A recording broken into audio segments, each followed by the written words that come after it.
የኢትዮጵያ ሜትሮሎጂ ኢንስቲትዩት የመረጃ ትክክለኝነት 90% ደረሰ።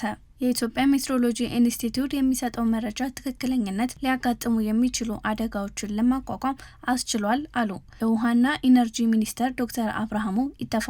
የበልግ ወቅት ትንበያ ግምገማ እንዲሁም የመጪው ክረምት ወቅት ትንበያ ይፋ የሚደረግበት መድረክ እየተካሄደ ይገኛል። በዚህ ወቅት የውሃና ኢነርጂ ሚኒስተር ዶክተር ሀብታሙ ኢተፋ እንዳሉት የኢንስቲትዩቱ የቅድመ ትንበያ መረጃ ትክክለኝነት 90% ደርሷል። ይህ ሊያጋጥሙ የሚችሉ አደጋዎችን ለመቋቋም እንዳስቻለ አንስተው የኢንስቲትዩቱ የማስፈጸም አቅምና የመረጃ ጥራት አድጓል ብለዋል። የኢንስቲትዩቱ ዋና ዳይሬክተር ፈጸነ ተሾመ በበኩላቸው በዘንድሮ የበልግ ወቅት የተሰጠው የአየር ሁኔታ ትንበያና የነበረው የአየር ሁኔታ የተጣጣመ መሆኑን ተናግረዋል። በተለያዩ አገሪቱ ክፍሎች ማዕከላትን በማጠናከርና ዘመናዊ ቴክኖሎጂን በመጠቀም ትክክለኛና ታማኝ መረጃ ለሚመለከታቸው አካል ማድረስ እንደተቻለም ጠቁመዋል።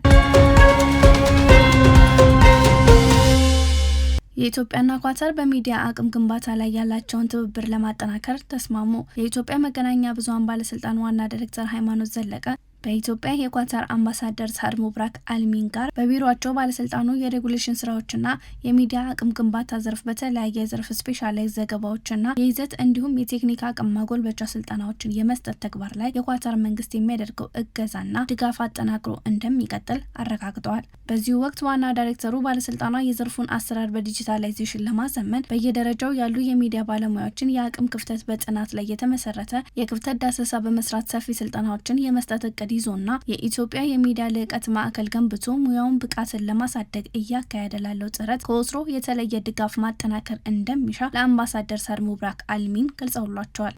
አምባሳደሩም በበኩላቸው የኢትዮጵያ በዓለም አቀፍ ደረጃ ያላትን ተፈላጊነትና በአፍሪካ የሚዲያ ዘርፍ እያሳየች ያለውን መነቃቃትና እርምታ በሚገባ እንደሚገነዘቡ ገልጸው በተለያዩ በኳታር ዶሃ በሚገኘው አልጀዚራና ሌሎች የኳታር ሚዲያዎች የሬጉላቶሪ አካላት ጋር የሚደረግ ልምድ ልውውጥ መድረኮች ተጠናክረው እንደሚቀጥሉና ለዚህ ማፈጻጸም ክትትል እንዲረዳ ኤምባሲውና ባለስልጣኑ በአጭር ቀናት ውስጥ የጋራ መግባቢያ ስምምነት ሰነድ እንደሚፈራረሙም አመላክተዋል።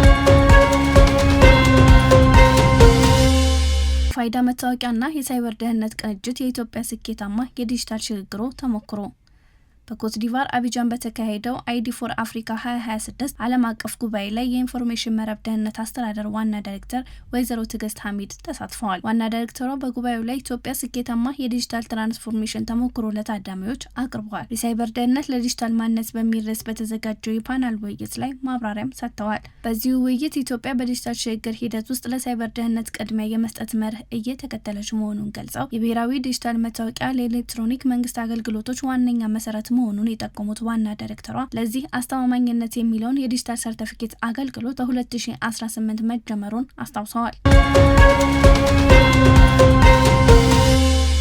ለ2018 ትምህርት ዘመን 12ኛ ክፍል ሀገር አቀፍ የሙከራ ፈተና መሰጠት ተጀመረ።